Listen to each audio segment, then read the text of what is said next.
What's going on, guys? Today we're at the top floor of our favorite parking garage because Angelo just picked up a brand new to him BMW i8. And what we want to do is we want to compare two highly depreciated supercars and see what's a better bang for your buck at 50-ish K. And before anyone states the obvious, I know calling an old 996 turbo a supercar is a huge stretch. So, oopsies, but it does get me into some supercar events. So there's that.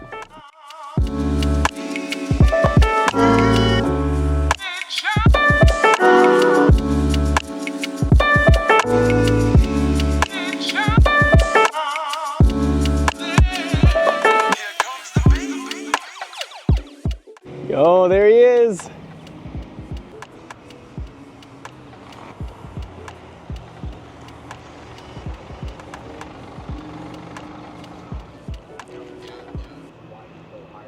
What's up, Hey, Boogie? what's up, Boogie? Some Cheetos, bro. Ooh. How are you? Oh man, guilty. Look, check out those fingers. I know, crazy. How to pay yourself through an LLC. How to pay yourself through an LLC. Angelo is on that finance game, guys. Right. Let me clean this up real quick. Oh yeah, I know. I gotta clean mine out too. Check out the whip. Yo, this is sick, Angelo. Thank you, bro. It's the coupe edition. I always wanted it. It was I think the Post Malone song is what got me. Like, Yeah? Cruising in my i8, and then I was like, you know what, dude? It's depreciated like crazy. It's a good daily driver because it's a hybrid. I was like, bro, I'm just gonna buy it. And we started like our LLC for the first time, so we're starting to generate revenue from that. And I was like, okay, maybe we could do depreciation, tax mileage, all that good stuff. So it's like my first kind of role with the entrepreneurship thing. So year one, baby, let's do it. The fruits of your labor right here, and this Yeah, baby. is a tax write-off, right, Angelo? Yes.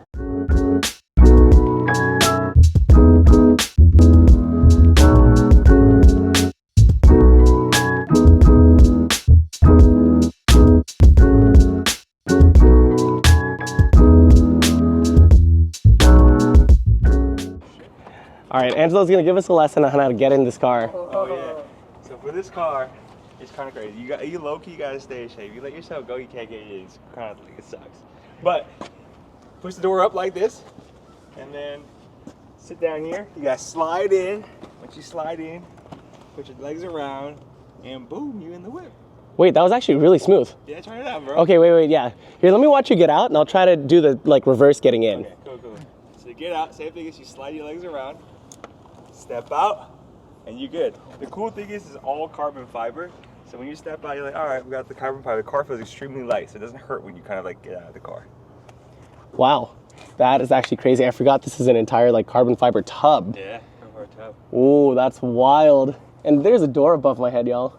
Wow, that's a really light door, by the way. Is it really? Have you been in McLaren? I have not. Have you been in a McLaren? I think they're in the showroom. Oh, nice. Yeah. Must be nice. They won't let me sit in McLarens. Yeah. You have a 911. They think I'm gonna, poop in the seats or something. All right, let's check this out. So, super light door, lift it up. All right, up higher. A little bit. Yeah, you got the hydraulics on, but it's a used car. All right, so I'm gonna slide in and don't break the carbon fiber. Okay, slide. Okay, not bad. In order to get out of this, same thing but reverse. You're okay. There you go. Good job. Ow. Oh, you brought the stove. Okay, class of 2024. Bro, it has all the dirt and grime for. Oh no, from our 4-day bender. Ooh. What questions do you have about the i8?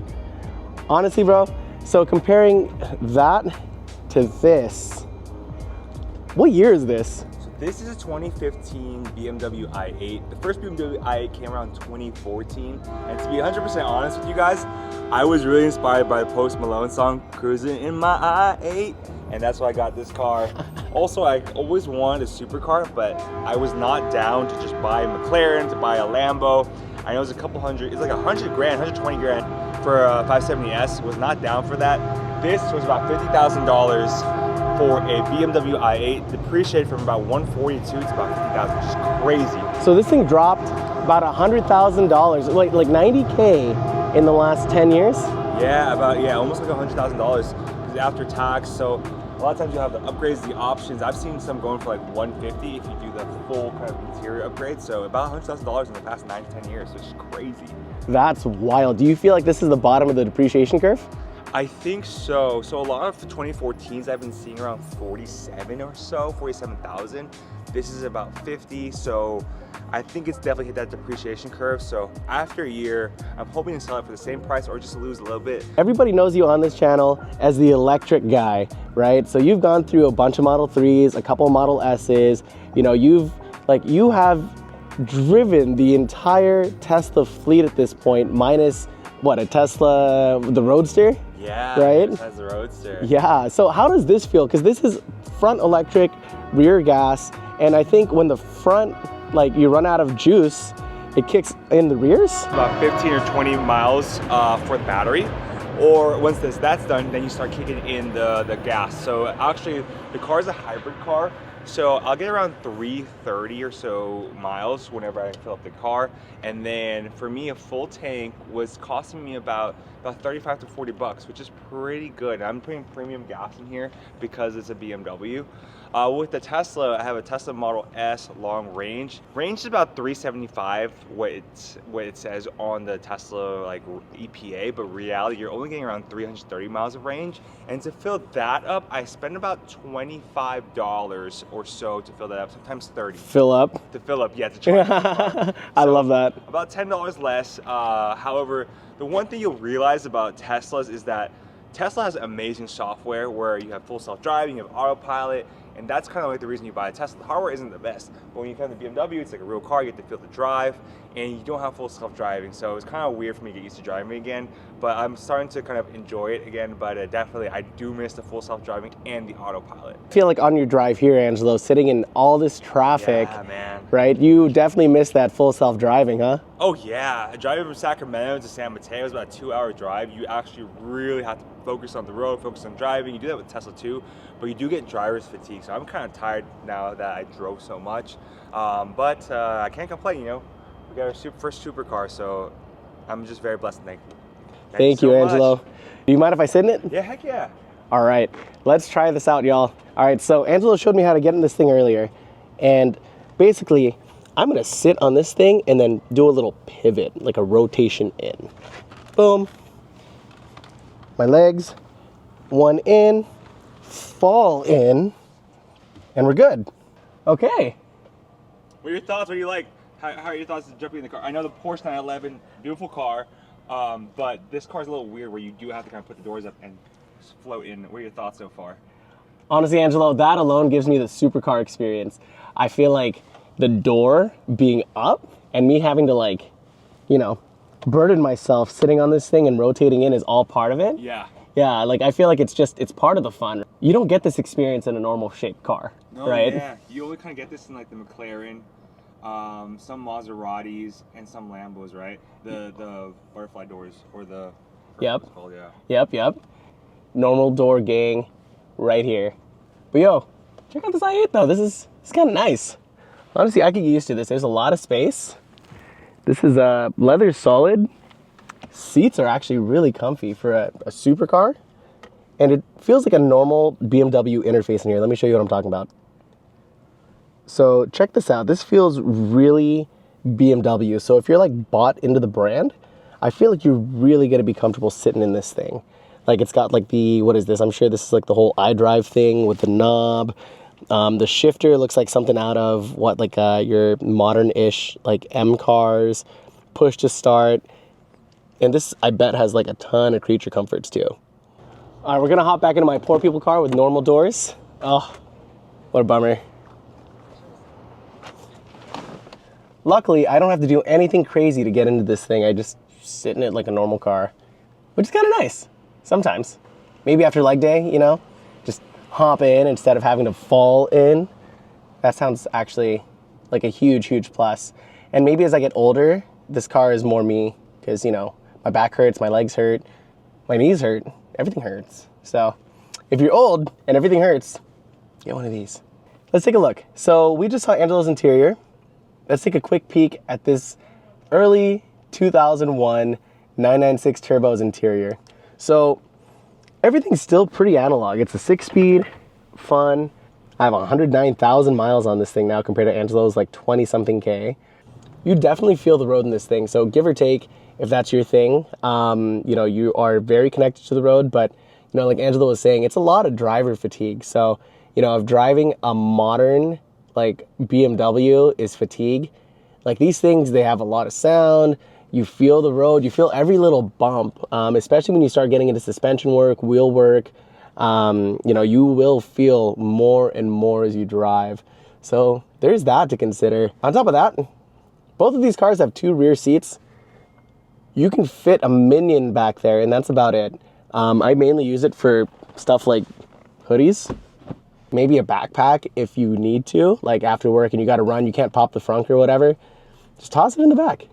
Totally forgot I made these for Angelo to help him with his YouTube channel. Before I forget, bro. I asked for you this, bro. Dude, I forgot to mail these to you. Thank you so much. Ooh. Yo, put it on the car, bro. Yeah. You got 2 for each. So you got 2 for this one. You got a couple for the Model S. Ooh. Is that drive? I think so.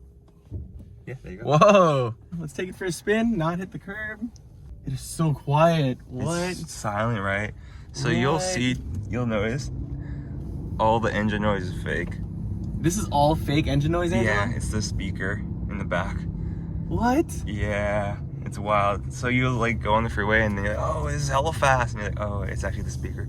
Wait, what? This is just a Prius with a... Yeah, because it's like a hybrid, right? So it's actually really silent, and then they just manufacture the noise. So I guess you can't really do any exhaust work on this, right? I don't think Louder so. speaker? Louder speaker. Just put like a subwoofer. Right?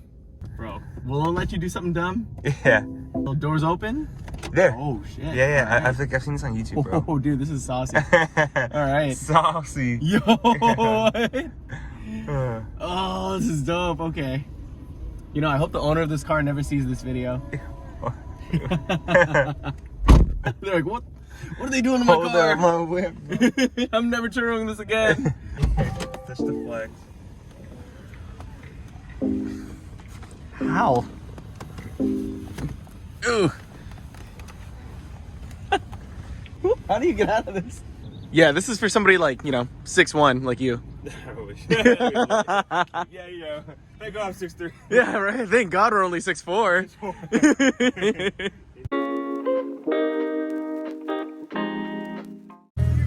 All right, Bogey, later. Hey, you too, man. Let's go follow Angelo out of here.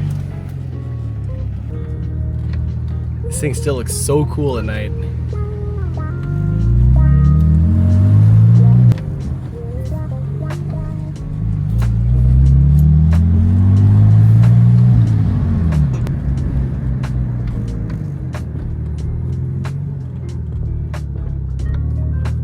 Just made it back home. I'm so glad I had a chance to check out Angelo's i8 because I think I have a newfound appreciation for the 996 Turbo and even the 987 Boxster.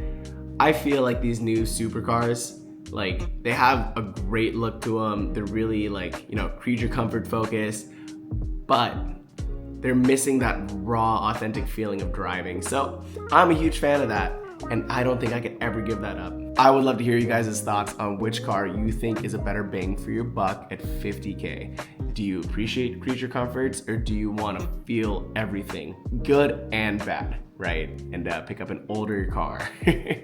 I guess that's up to you. But alrighty, y'all. Thanks so much for watching, and until next time, peace.